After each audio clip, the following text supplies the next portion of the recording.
What's up, everybody? Welcome into episode 22 of To the Show We Go, featuring Ed Hand and myself, Andrew Parker. Today's episode, we have our second member of the Worcester Red Sox, aka the Woo Dogs, is what I've heard our guest today say numerous times in the locker room. Chase Shugart. Now, Chase, how's the offseason been treating you? It's been a bunch of off-season activities, a lot of weddings, bachelor parties, getting ready for deer season and duck season. It's been a good getaway so far. And we were kind of talking a little bit off air. And obviously you've been hanging out with Brendan Nail and a few other guys. Is there a lot of guys surrounding you down there in Texas from the system that you see? In Texas, no, not really. They're more Dallas area. We got David's in Houston. I know Hamilton. He's in Houston. I know that. Wong is working out in Houston, or he might be. He usually is. And there's a lot of Texas guys in the Red Sox organization now that I think about it, but none that I can think of other than those two. And I also wanted to dive in. I was going to say this at the beginning, but I kind of wanted to tell my Chase Shugart introduction story. I don't know if you noticed this, but it was on Media Day at Polar Park this past year. I think it was late March. You guys had all just gotten there from spring training, and Media Day, all the media people were huddled in a circle in the middle of the locker room. And we were like freaking sheep in there, man. We were just all the guys are around the room just staring at us. And it was my first time I'd ever been in a professional locker room before. I have been in a college locker room and done that. But I've never been in a professional locker room before. And I was deer in headlights, I think. And I was kind of like, I have no idea what I'm doing in here. I don't know why I'm here. But the first guy I went to was Mr. Shug himself, because I had asked you a few questions via DM for a story I wrote over the off season. And I think I went back and listened to that recording, and it was like a nervous wreck, man. I don't know how you talked to me. I don't know if it even made sense, but thank you for dealing with that and getting my confidence up to go through a whole season and do that. So I appreciate you a lot for that. No problem, no problem. You're easy to talk to, especially, you got a lot of people coming in there, especially on media day. A lot of people that aren't there every day, like you guys, and Ed pops in every now and then. But y'all made it a good time this year, and y'all didn't I feel like we said off air, like you didn't ask questions that were disrespectful or too personal or nothing like that. So I think y'all did a really good job this year. I appreciate it also because you mentioned that I was kind of popping in and out. I wasn't there every day like Parker, but you were always just real. Like, even though we were never formally introduced or anything, you were always very friendly. Like, you'd come by, give people fist bumps and all that. Like, I know it probably doesn't seem like a big gesture for you, but it really put me at ease. Just that, like, if I needed to ask a question or something like that, it wasn't going to be that big of a deal. Like that sort of thing does go a long way. Yeah, and like I said, y'all did a really good job, and I'm glad I made y'all feel comfortable enough to come up and talk to me about whatever. Absolutely. And you kind of mentioned it too, is there was the Texas, the Longhorn guys, you and Hamilton. And I feel like David's a more he's a more quiet guy, goes about his business. He's a great baseball player. But he's more of I'm going to keep it low key. And then you got Shug next to you that's going to chat with everybody and everything. I always felt bad going over to your locker sometimes. It's like, I don't know if David wants me right here, but whatever.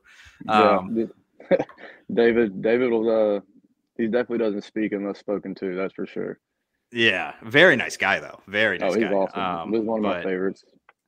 I feel like he's like he had the layers on at the beginning of the year, and then he was kind of like AJ Politi to me as well. Whereas like AJ was a little soft spoken, quiet guy, but then once you get to know him, like AJ is he's ruthless on the ping pong table. But we'll get into that later. He thinks he's somebody on the ping pong table. Oh yeah, He thinks he's somebody he's not. I'm gonna get into that a little later. We're gonna dive into that, but I wanted to start off. So if you had to describe your 2023 year, what kind of things would come to mind? Like, how would you describe that it went for you? I would say adversity is like the word that would probably stick out to me. Like at the first couple months, I felt like I was in a very good spot. I was throwing well. And then I ran into some trouble where I wasn't minimizing damage and I wasn't letting my pitches work the way they work, and then I wasn't executing my strengths against the hitter's weaknesses. I mean, that's a way for me to put it. And then once that I was struggling, I struggled with a lot of my confidence. It was like, okay, well, I threw that over the middle of the plate. That's going to get hit if I do that. If I make a mistake here, and I didn't have conviction in my pitches the way I should have, and I feel like that was something I battled with the rest of the year from June till the last day. And I talked to you about this over the season a little bit, and but I guess for the people out there, you had an injury and you had gone onto the IL for a bit. But can you kind of talk about what it was like, I guess, leading into landing on the IL and then coming back afterward? I've never. Well, I think I had an IL stint in 2019 when I was in Greenville towards the end of the year, but nothing ever mid-season or missing time for me to, like a rhythm is a big thing as a reliever, like, and getting out of my rhythm to go on the IL, get back in shape for. It was like I was struggling with core strength, which led to my oblique flaring up, and I wasn't getting the rotation I needed while I was pitching. So that's just way to put it. And Dylan, I think I was on there for 18 days, 19 days, or it was 19 days in between times I pitched, but it was like it's definitely a mental blow because you're like, all right, I put all this work in the off season, leading into the season, and then it's full go now.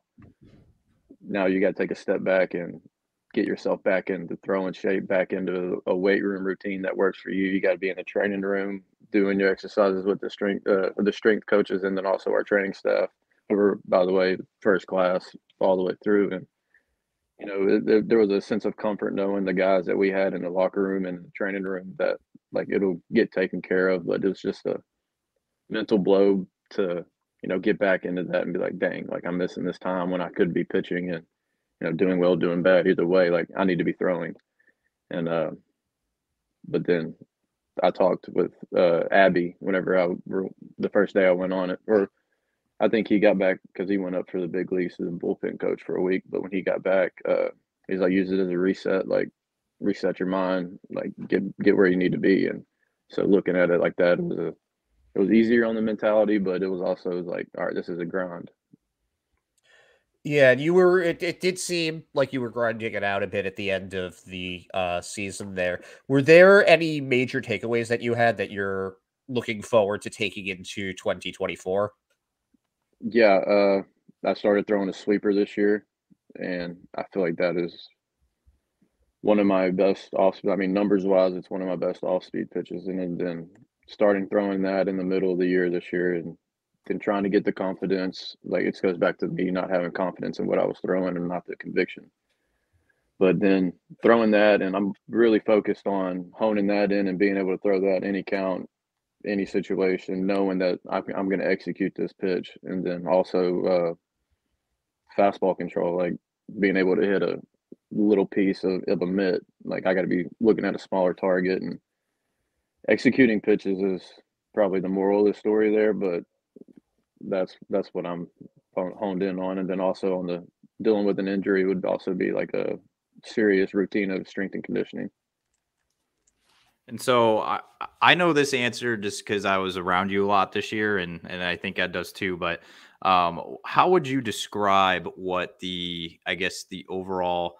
I feel like it was like a tale of two halves in the locker room there in Worcester. How it was very veteran heavy. Like you had a lot of guys like Alfaro and Greg Allen, Jake Faria, Nico Goodrum, like a lot of guys that had played in the MLB. They had a lot of experience. And then when they left, there was some youth that came up like Rafael and a few other guys. How would you describe, I guess, like, when you saw it changing, like how did the locker room stay all year long? Like, did it stay, I guess, just how it was and you guys picked it up, or how would you describe it?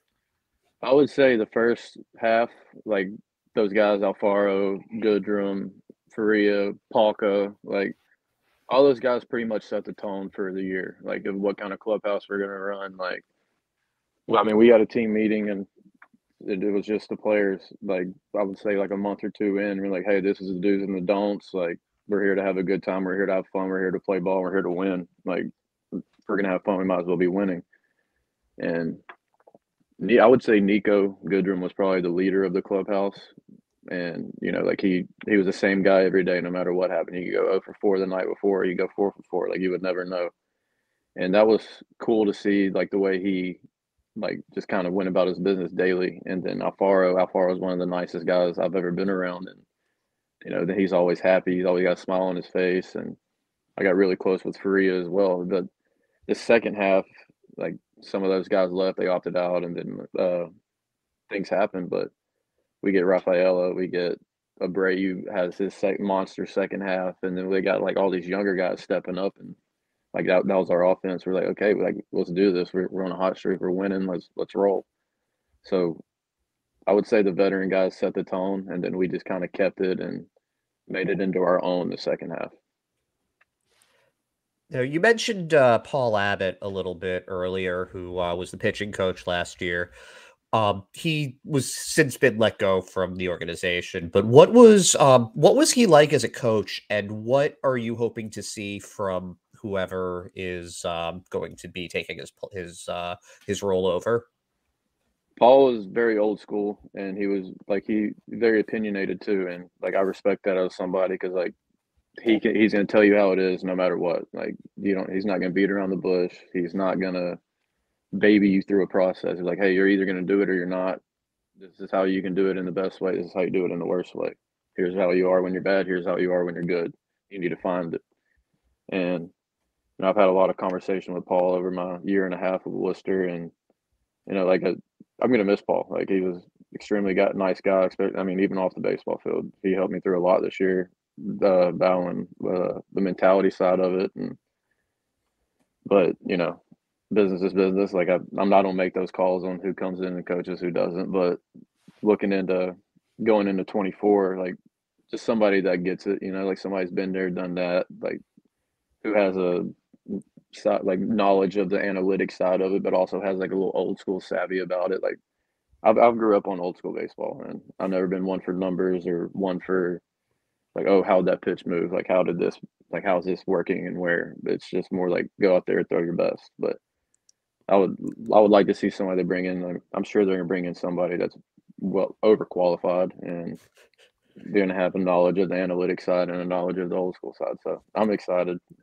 Who did you grow up? What were you, Rangers fan, Astros fan? Astros fan. I grew up on the 3 Bs: Biggio, Bertman, and Bagwell. Yeah, the bees that before the Red Sox had their killer bees. Those were the original killer bees. Yep. But pitching. Let's not forget about Brad Osmus. Come on. Yeah, we like Brad Osmus was a good. I like that. Yeah, but pitching wise, it was. I mean, Roger Clemens on the back end of his career when he was here. He was nasty there. Yeah, it's awesome. And then Roy Oswalt, Brad Lidge, those guys are just old school, go right at you, here it is type guys. Yeah, that's definitely when I hear somebody say like an old school pitcher. I think it's both Texans. It's Roger Clemens and it's Nolan Ryan. Those are the first two people that come to mind for me. Yeah, Nolan Ryan. Yeah, I watched facing Nolan for the first time. I think it was sometime this season, and I was like, wow, this guy really just didn't care. Like he was up there, and if he didn't like you, you were gonna know, and if he did like you, you wouldn't be able to tell. Yeah, I watched that earlier this year as well, and I'm a little upset that I was not old enough to live through the Nolan and actually like enjoy it and understand what's going on. Yeah, a little before our time, but it's just like, dang, like I wish I could have seen him, like even like Roger Clemens too. It's just like I kind of wish that him in his prime was like when I was 20 years old. You know what I'm saying? Like that I could really enjoy it. But I do want to talk about one of your other coaches who I cannot talk highly enough about, which is Chad Tracy. You got to play for him now for a year and a half, 2 different seasons. How has it been playing for him? And he got awarded by Baseball America the top managing prospect in the entire league. So he's starting to get notice on the higher up level here on around the majors. So what was it like, I guess, playing for him? And he deserved every bit of recognition he gets. Trace is first class. He's a player's first coach. But also, if you're not getting your work in, you're not doing what needs to be done, he's going to let you know about it. But, like this year was probably the most fun I've had in professional baseball. And, like, just as a team, as a group, the coaches, like Getty and Mont versus, and then Tracy, Wills, Abby, like those guys being there, BC. But, like as a team, we had fun. Like, no matter what we were doing, no matter where we were at, we could have lost 4 in a row. And nobody would ever know because, like, hey, we start today. We get to start a streak today. But Trace, he will be a big league manager, if you ask me. Like, I think that's going to be a guy that will probably do it for a long time as well. Yeah, it doesn't hurt that his dad is also was one of an MLB manager for a while, and I even bumped into him. It was like I can't remember what I was doing, but it was like a post game. And we went in there, and his dad was just sitting like facing away. He was over in I forgot where he was. He was kind of by like where the bathroom was. He was like face the other way. I didn't know who it was. And I thought it was Dr. Charles or somebody. I had no idea. I just was like, all right, Trace, I just got to ask you a question. And then he turns around. I'm like, holy cow, like that's Jim Tracy right there. Yeah. I had no idea that was his dad until he came to Polar Park this year. I was like, oh, all right. I mean, that makes sense now. I had no idea. That's better than me. I thought he was a different Chad Tracy. I thought he was the one that played for the Arizona Diamondbacks when I was going to school out there. So I had I think it was my first. It was in May. It was like my first time I was actually there early enough to talk beforehand. And I was like, "Hey man, I really loved watching you play when I was in school with the Diamondbacks." And he was like, "Yeah, that wasn't me." And which I guess at this point he gets it a lot, but he was like he always such a class act, always there, gives us way more time than we really need, and he's a good guy. He's first class. All right, so I've talked about this with a few pitchers in the system so far, and we've had quite a few. I feel like we've had. Out of all the pitchers we've had on here from the system so far in these 22 episodes, a handful of them have been lefties. You shared a bullpen with like 7 lefties this year. Was that weird for you? Have you ever done that before? I've never been in a locker room with that many lefties. I don't think, no. I mean, because even with the bullpen, we had 7, and then we had Dro, Walter, Murphy, like starter, like Dermody at the beginning of the year. We had starter lefties. Like, we had, 13 lefties throughout the year. It was different. And I was like, hey, I'm not throwing with any of you guys, by the way. And then Politi got there. I was like, thank God. Like, I got somebody I can throw with now. But, yeah, you guys were like specialists, but the reverse specialists. Yeah, we were like, all right, well, there's a righty. So this is a little bit of a different thing, but you were part of the first no-hitter in Worcester Red Sox history, the one started by Michael Wacha, and I believe AJ Politi was the other guy finishing that up. But a couple of questions about that. One, how did Michael Wacha take that? Because it was part of a no-hitter, but he was also on a rehab assignment. So was he like amped up about it, or was it just another day in the office for him? He was the first guy I saw when I walked into the locker room. He was there waiting to dap everybody up. Like, he was excited. He was bought in. Like, that was his outing. Like, he took it as he was pitching in the big leagues. Like, he went out there and he shut down an offense that put up, I think it was like 16 the night before. I think we lost 16-1, 16-0 the night before. And he goes, we go out there and no hit him. And that was just because we asked her, like, dude, like, what's the difference? He's like, I do this very well, and I'm going to do that. And then, but him, for the no hitter, he was the first guy I saw afterwards. Gave him a nut, gave a hug. I was like, hey, you want the ball? And then before I know it, the front office people was like, hey, can we get that ball? We're going to put it up. It was a Wall of Fame, the whole 9. But yeah, I would say he was amped up. I mean, that's got to be such a cool thing to be a part of. Did you know it was a no-hitter when you went into the game? Yes, I think I figured it out. I think Politi went 2 innings, and on Politi's second inning, I think it was the 7th. Yeah, I looked up and I was like, "Oh, that's a no-hitter." And then Footy gets through that inning, phone rings, he's like, "Hey, Shug, you're in the game." I was like, "Oh, awesome. Let's let's go ahead and let's save this." I mean, that's How got to much? be the situation that you're. Oh, sorry. No, I was going to ask him. How much did Granberg charge you for saving the no hitter? Not enough. But it's funny.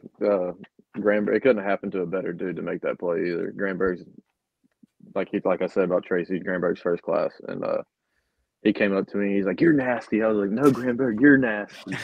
So it was a cool moment between me and him. I have a random question here. Unless Ed, you have something. Oh no, I was going to say that was exactly what I was going to ask about. So. Oh yeah, I met Granberg this year when he came back and retired and guy was his awesome. Retirement party. Yeah, super nice, man. It's I had never met him before, and he was talking to me like me and him had like known each other for a while. I'm like, are you like this with everybody, or like what's going on? Do you think I'm somebody else? I have no idea. With everybody.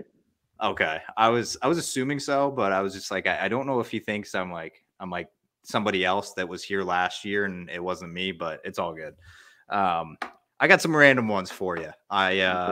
Non-baseball related here before we get back into baseball later, but I want to know, how was living with Nick Shugart? It was awesome. Me and Nick got, I would say last year when we got called up in 22. Yeah, in 22 we got called up, and we were like the kind of the two Portland guys to get up there, and we kind of just clung at the hip. Then we were road roommates, but we didn't live together.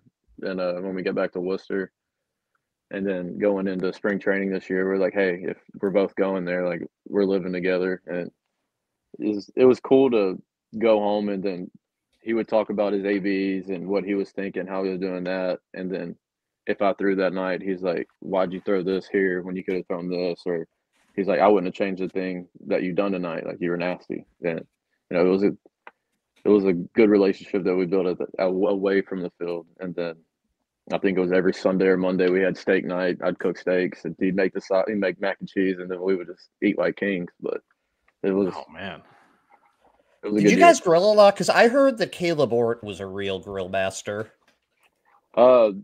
We didn't use the grill at our apartment. I just sear the steaks and put them in the oven. Oh, gotcha. So it wasn't like you were going out with like a barbecue grill or something. No. But I don't put it past the Ort to be a grill master.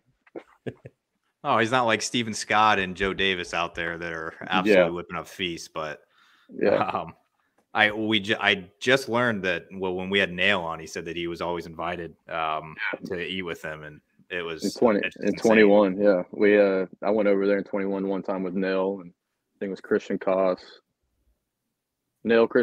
Murphy, Scott, and Davis, and they threw down, and then we played Mario Kart for 3 hours. That just sounded like the best Sunday imaginable. It was a good day. Who is the best at Mario Kart of that group? Me. Who's your driver? Who's your driver though? I use Shy Guy. He's not a real Mario brother or whatever you want to call it. Shy Guy's a new guy, but Shy Guy's the way to go. I like throwing bombs at people. Second best, I would go with Christian Koss. He brings his little Nintendo 64 everywhere we go. We got the old Nintendo remotes play Mario Party.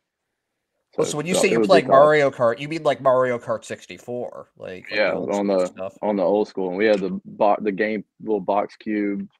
Oh, put the little disc in. It was so much like that. I actually know about those games. Like usually people are talking about like PlayStation 5, and I'm like, what's an Overwatch? But like that I know about.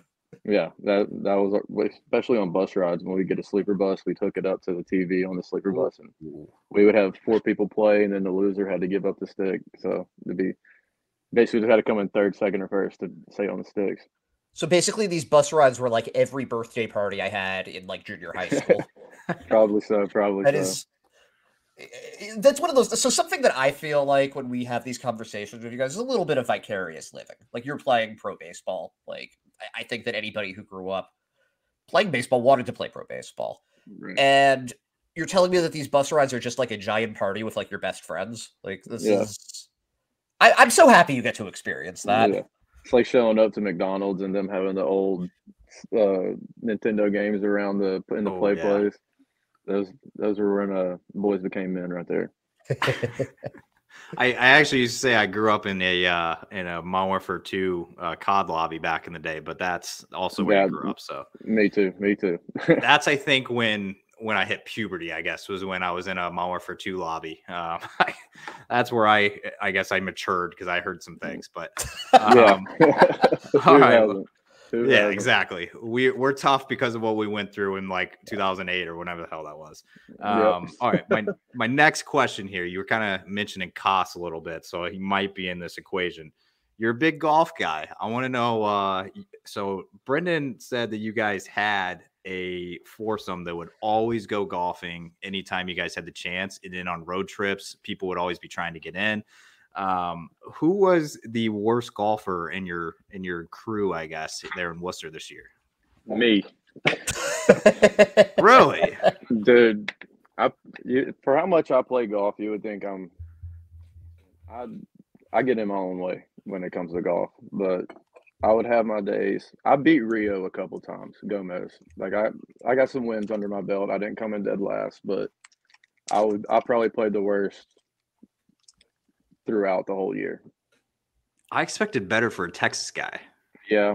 Well, I started golfing in 2018 when I got drafted. So I was 5, 4, 7. I don't know math. 5 years ago when I started golfing, and I've never changed anything. I'm trying to hit it as hard and far as I can, and it goes left. I'm left-handed, so my slice plays pretty bad for a lot of courses. Growing up, were you just like a just baseball, or did you play football, basketball, anything like that? I played like little dribblers basketball till I was like 8 or 9, and then I've always played football and baseball until my senior year of high school, and What then did it you was just play in strictly football? What baseball. position were you for football? I played free safety and quarterback. Makes sense with the arm. That makes a lot of sense. Yeah. If you would have asked me in 7th or 8th grade, I would have played. I was going to go play in the NFL, but nobody wants a 5'10", 175 quarterback or DB. So those I don't dreams know. were Drew shot Brees. down pretty Isn't that quickly. what Drew Brees' whole career was around? Yeah, but I think Drew Brees is a little bit better than I thought I was. Yeah, Drew Brees may have been 5'9", but he could throw a football like over 100 yards. It was insane, man. Guy had a cannon. I wanted to ask you something. I never asked you this during the season, and it may be out there on the reasoning, and I just have never seen it or anything about it. So I'm just going to ask you. This past year, you were wearing glasses while on the mound, and Yes. I was kind of looking through photos. You haven't worn those before this past year, correct? I wore glasses in college, sophomore and junior year, and then my eyesight never got worse. So like I was like, all right, I don't need them. It was only when I was playing, and then this year we did eye tests during spring training, and I like my eyesight gets pretty blurry at night, and I was like, all right, I might need to get checked out. I might have something wrong, and then I have like astigmatism, and I'm either nearsighted, farsighted. I don't know. And they're like, well, can you see the signs? I was like, I mean, kind of, but like I don't need to see the signs because we got pitch comm. Oh, And they're like, yeah. all right, they're like, well, do you want to see a ball coming back at you? I was like, yeah, I would very much enjoy that. He's like, all right, well, we're going to give you a contact for your left eye. I was like, one contact? And he was like, yeah. I was like, no, I'm not going to do that. Like, let's just go glasses and just give me a prescription. So I brought back the glasses this year. I was gonna say I didn't know if it was something like a Jameis Winston thing where he was like squinting all the time, and then they were like, "Hey, man, you need contacts. Like you're always squinting. You can't see the receivers open." And then he went to New Orleans and did that, and he was just like a different man. Yeah. I didn't know if it was something like that, or because I think I looked at your Instagram page, and I think Christian Koss was like, "Hey, you can finally see like what they're putting down or something." Yeah. So, Yeah. I didn't know what the story was behind that. Like, if you couldn't see until this year, like I had no idea. No, I could see. It's just like night. I was the one squinting, like Jameis, and I was all right. Maybe that's a curveball. Maybe that's a fastball. We're gonna figure it out. Does the pitch comp must make that a lot easier, though? It does, but the pitch comm's a pain. If I'm being honest, it's because you're sitting there, the catcher's pressing buttons, I was like, no, I don't want that one. No, I don't want that one. Then throwing 4 pitches, you got what 14 seconds to get it off. And I'm like, all right, well, I'm at 3 seconds. He called 3 pitches. I'm gonna throw the 4th one, hoping that he guesses right. And then sometimes it wouldn't work. So we'd have to step off, break rhythm, like, hey, it's not working. He'd walk out, he'd press a button, it would work. We're like, all right, whatever. Get on, let's go. And then you go back out there and you throw one more pitch and then it breaks again. Yeah, and then he's like pressing the button. I'm like, it's not working. I can see Steven Scott back there being like, come on, dude. Like, you can maybe come back. Yeah. All right. So I had I had a couple other one-offs here. And I'm going to ask the question, Ed, the question that I'm asking. The most important question you're going to hear for the rest of the month. Just because I think Shug's going to have a good answer, a thoughtful answer on this, but I don't think we've had. Yeah, I think we. Oh, sorry. He's going to have Hunter Dobbins' answer, by the way. Him and Hunter Dobbins are from the same area. You're just assuming that because they both because they're both from Texas. That might not be true.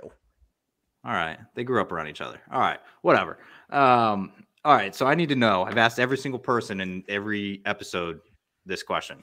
What is your go-to fast food fried chicken place? Fried chicken place? Raising Cane's. Not Chicken Express. I ate Chicken Express yesterday because it's closer to my house. I didn't feel like driving 15 minutes to Raising Cane's, but number one is Raising Cane's, and then it's Chicken Express. All right, I have a quote from Hunter Dobbins. He said their sweet tea could put a non-diabetic in a diabetic coma. Yes. It's the best sweet tea I've ever had. Like a thing? Can somebody put that on a shirt with like a picture of the iced tea? I feel like that would be a bestseller. Yeah, it's Red Diamond iced tea. It's the best. It's the sweetest. Okay. If you want sweet tea and you want really good sweet tea, that's where you go. You know, I was expecting a different answer than Cane's, just because you're a Texas guy. There's plenty of Zaxby's down there, man. There's a far superior chicken place in your state. Zaxby's? I haven't seen Zaxby's in Texas. If you go to like Georgia, the first Zaxby's I've ever seen was in Georgia, in Summerville when I was in high school. Yeah, you don't step foot in College Station, so. Well, if I'm going to College Station, I'm getting Fuego, the taco place. Okay. Well, there is a Zaxby's in College Station because it's in they make a claim they're in every SEC town. So I guess they might be in Austin, I guess, next year. I don't know. Yeah, well, they got Raising Cane's in Austin too. Okay. Hey, listen, I'm a big Cane's guy. I like it. Yeah. It's just Zaxby's is the far superior, and I had to know. Yeah. I thought you were going to say Chicken Express just because I think it's like a Texas thing. So I thought it was a Whataburger In-N-Out question coming up. You were close. Well, that's pretty obvious. You're a Texas guy. Like, it's not In-N-Out. You know what the best Texas thing, though, is? For me, at least, is Buc-ee's. I love Buc-ee's. Yes. Yeah. I can hang on a sec. I can actually show you. I got this from, I went to San Antonio for a bachelor party last year. We got this from, we just moved, so we still have all this stuff from where we were before. Yeah, that's Buc-ee. He's on everything. Yeah. It's like a supermarket too. It's massive. Yeah, they've got those like the nuggets that taste kind of like kettle corn. That stuff's amazing. Yep. You need to talking about the gas station that's got like 100 pumps on it? Yeah, but they got it's more than just a gas station, dude. It's a lifestyle. Yeah, no, you need to experience a Buc-ee's to understand a Buc-ee's. Cleanest bathrooms ever too. Right? Right. Okay, so that's not just like the one that I went to. That's just like a thing for them. They pride themselves on how clean their restrooms are, as like a truck stop or whatever they want to call themselves. I mean, that's a good thing to pride yourself on when you think about it. Yeah. Like that's what I'm going to brag about too. For if I'm a rest stop. If you got to use a public restroom, you'd rather it be clean. Yeah. I've driven around the states to know, and I'm sure you've gotten to do this too, like on bus trips and stuff. Like, there are some pretty disgusting bathrooms out there. They're bad, especially when it's just one bathroom and there's 15 guys waiting just to go into this one bathroom. You're like, all right. All right. I wrote down, by the way, that you described Buc-ee's as it's not just a gas station; it's a lifestyle. You can quote me on that. Yeah, I like that. That's good, man.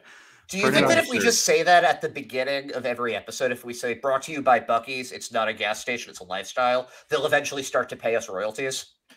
Maybe. I'm trying to get the Zaxby's first, and then Chicken Express did repost my TikTok that I posted with 100 Let's go. So really? I think we're in with Chicken Express right now, but you're well on your way. Yeah. All right. I have a baseball question for you real quick. All right, let's hear it. So that we can go back to that. You were talking about Nick Sogard. Now, I think Nick Sogard is the most underrated defensive player and maybe just overall player in the entire Red Sox system. I think he is much better than people give him credit for. He reminds me so much of his cousin, Eric Sogard, who had a pretty good career. Who else would you say on your team is underrated, is just really good, but not enough people are talking about them?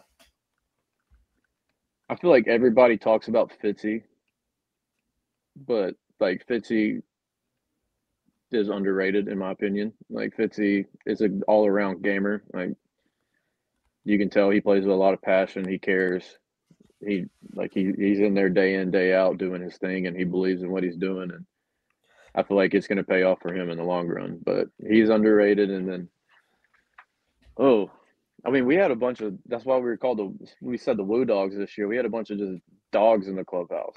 Like it was not big name guys. Like we had our prospects, but we had some dogs in the clubhouse. So we were the Woo Dogs. But position player wise, you know what I really like about Fitzy this year? What's that?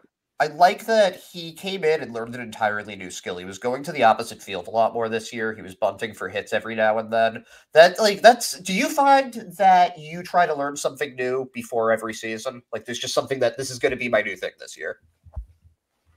No, I try to take everything that I have and go into it. It's like, all right, I need to sharpen this up. Like all these need to be working in unison as equally as deadly as the next. Whereas like a guy like Fitzy, everybody knows he's trying to hit one over right field every single swing. He take like with the shift because there's not much of a shift this year, but like the third baseman would shade, the shortstop would be basically behind second base, and if he saw that if they're going to give me that's a hit, my average is going up. Like it can move a runner over. Like I'm going to take advantage of what they give me. So that's just him. His baseball knowledge taking over. I don't think he was in the off season like, I'm just going to start bunting right here. But so it wasn't planned out so much as like he just kind of figured it out. Yeah, it was more like, all right, if they're going to do this, I'm going to do this. So that because even when they had to start playing the bunt, and that opens up more gaps on the left side. If he is late and catches one that goes that way, hits it hard, there's nobody there. I have 2 baseball related questions left, Ed. I don't know what you have left in the tank here. Let me look. I have a baseball question and a pseudo baseball question because it's a trivia question. Okay. All right, go first on your baseball question. Okay, so my baseball question for you is Emmanuel Valdez. His he really made a nice impression with his bat in the majors this season. But the defense, it wasn't as good. Did you see him making strides defensively, and what do you think he's capable of if he's given a full-time job there? That's another gamer. Like I wanted to say that he was underrated, but he got his chance. He did his thing, so like everybody's showing him, like talking about him now. But he has the chance. Like he has the opportunity. If he, buys into the defensive side of it to be how was he, 24, 25, a 10-year big leaguer guy, if not longer. Like his stick will play no matter what. It's just like tuning up his defense to where like he can be an everyday second baseman. That'll be his biggest step. But I could see him, if he buys in on it, he could be a long-time big leaguer for sure. I remember the first game I went to was in 2022 where I had the press pass, and I was, like now when I go in, I kind of like, okay, where's the buffet? But I was just like, I got to take the whole thing in this first time. And I remember watching Tristan Casas take batting practice, and he's just mashing it, just hitting these like 500-foot bombs.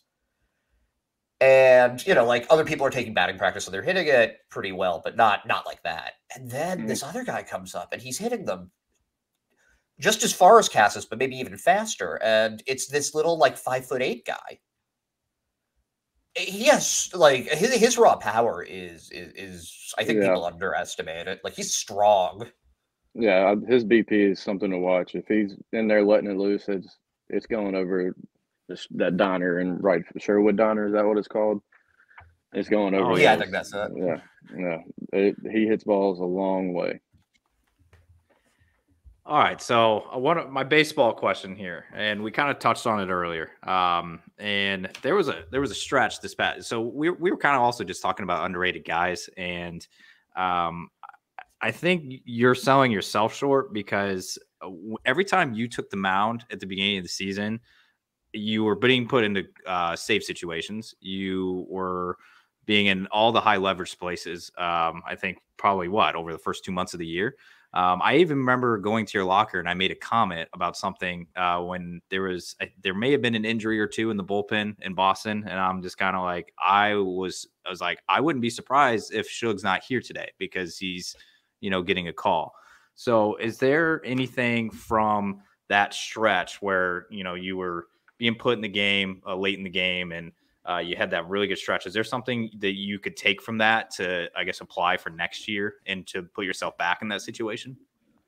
Just the mentality I had when I was taking the mound during that time is what I need to be able to hone in on and wrap it around, because I had an FU mentality. I mean, I'm not going to cuss on our podcast, but I had you can do whatever.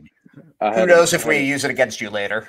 Yeah, I had the FU mentality going into the 9th inning, the 8th inning, 7th inning, whichever inning it was, in a 1-run, 2-run, if not tied game. And I was also, when I had that mentality, I was also executing pitches. I was slowing the game down. I was minimizing damage. If, like, say, I'd walk the lead off, I was like, all right, he ain't scored yet. Let's get this next guy and get a ground ball. I was able to, control what I can control, and it worked out for me. And then I got so far away from that the rest of the season. Like, I would have spurts of when I'm like, all right, I felt like I did the first 2 months. Like, I need to do that. And I would have 2 or 3 outings, and then, it would hit the fan the next one. I'm like, what? Something's just not clicking with me.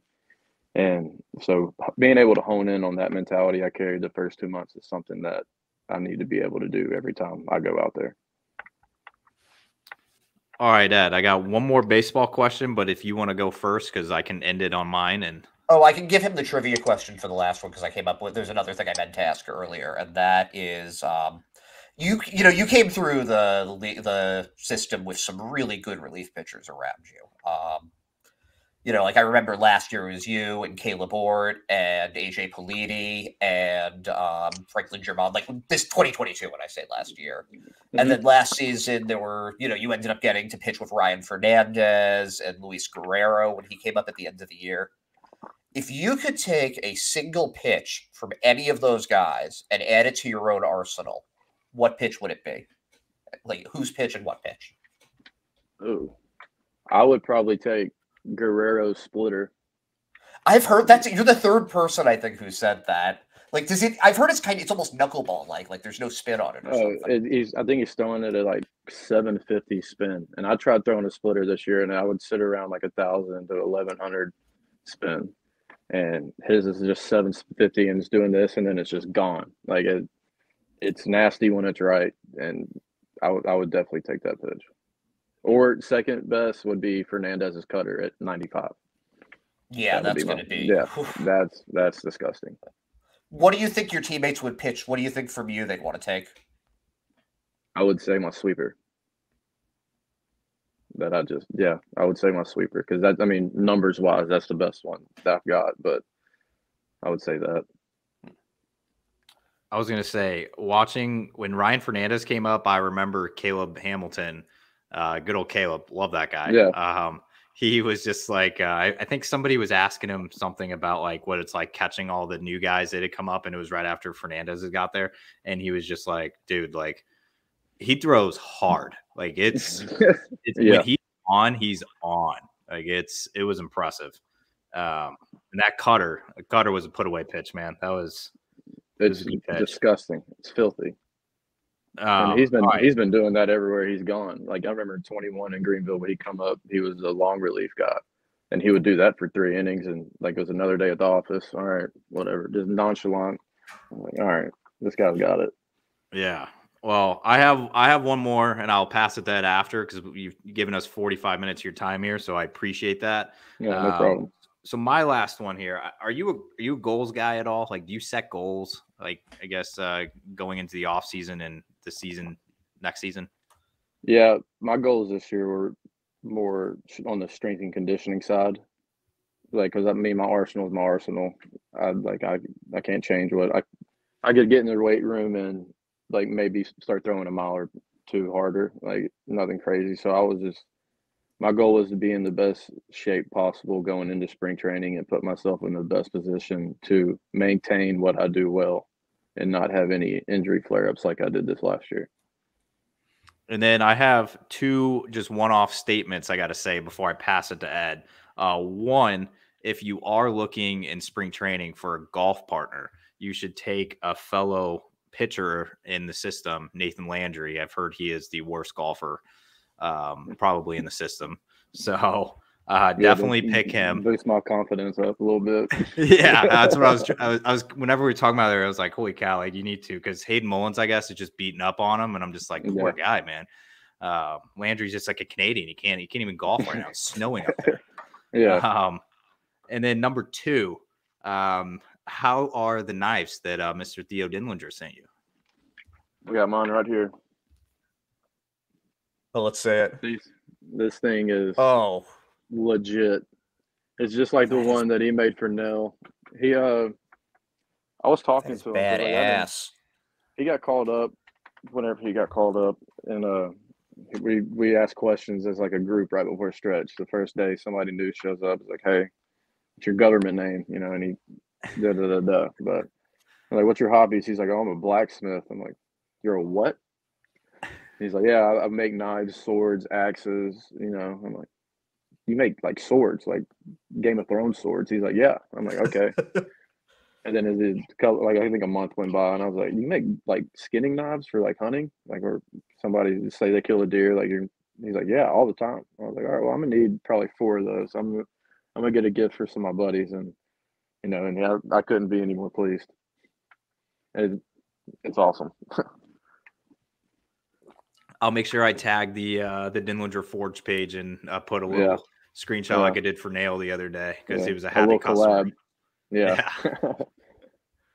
All right, Ed, you're up.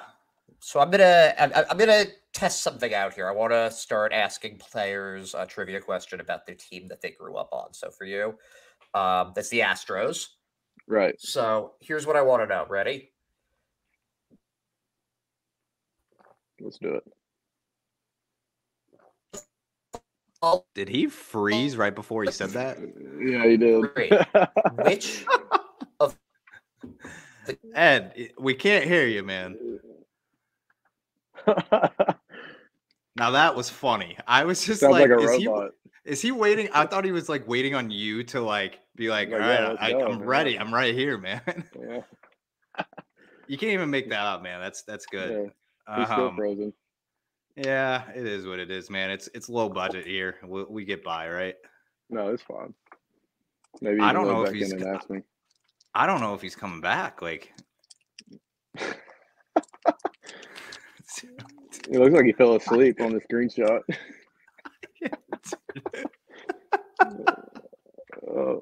It looks like he fell asleep on that screenshot. Sorry.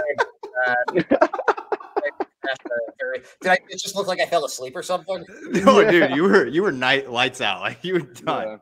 Yeah. All right, ask your question now. Okay, so my question is, which of the Killer Bees won Rookie of the Year? Craig Biggio, Jeff Bagwell, or Lance Berkman?